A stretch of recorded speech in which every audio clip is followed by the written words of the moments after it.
അദ്ദേഹം who curse എന്ന് നമ്മുടെ പൊതുസമൂഹത്തോട്, സ്ത്രീകളോടല്ല ചോദിച്ചല്ലോ, പൊതുസമൂഹത്തിന് നേരെ വെല്ലുവിളിച്ച ഒരു MLA, ആ MLA. പിന്നെ ഒരു കൂട്ടത്തിൽ കാര്യം പറഞ്ഞോട്ടെ, ഈ നിഷാദ് ഈ കാര്യം ഞാൻ നിഷാദോ മീഡിയ വണ്ണം മാത്രം ഉദ്ദേശിച്ചല്ല.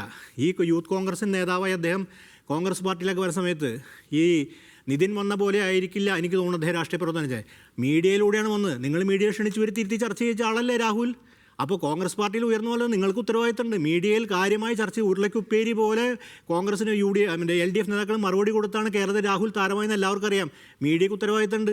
അദ്ദേഹം അപ്പോൾ നിങ്ങളും ഈ കോൺഗ്രസിനെ പോലെ തന്നെയാണ് അവരുടെ നേതാക്കളെ പോലെ നിങ്ങൾക്ക് പരാതി ഉണ്ടായില്ല. ആരും നിങ്ങളോട് വിളിച്ച് അത് നമ്മൾ ആരും റിവീൽ ചെയ്യില്ല. ഏത് മീഡിയ ആൾക്കാർ റിവീൽക്കാർ അവരോടും ചിലപ്പോൾ പറഞ്ഞു കാണും കാര്യം ഇദ്ദേഹത്തിന് ഇങ്ങനെ പരാതിയുണ്ട്, നിങ്ങൾ സീരിയസ് എടുത്തോ. കേരളത്തിലെ ചാനലുകൾ വലിയ സ്റ്റാറായിരുന്ന ആൾ, ആ സ്റ്റാർഡത്താണ് അദ്ദേഹം രാഷ്ട്രീയ നേതൃത്വത്തിലേക്ക് വരുന്നത്. അപ്പോൾ ഈ കോൺഗ്രസ് പാർട്ടിയെ മാത്രം കുറ്റം പറഞ്ഞിട്ട് കാര്യമില്ല. കാര്യം മീഡിയയ്ക്കും അദ്ദേഹം ഏത് മീഡിയയിൽ അദ്ദേഹം ഇല്ലാതിരുന്നത്?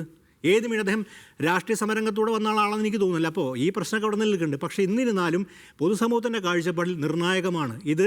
ആ നിലയൊരു കാര്യം കൂടി പറയാം. കോൺഗ്രസ് എന്ത് തന്നെയാണ് എടുത്ത തീരുമാനം വളരെ അഭിനന്ദനാർഹമായ തീരുമാനമാണ്.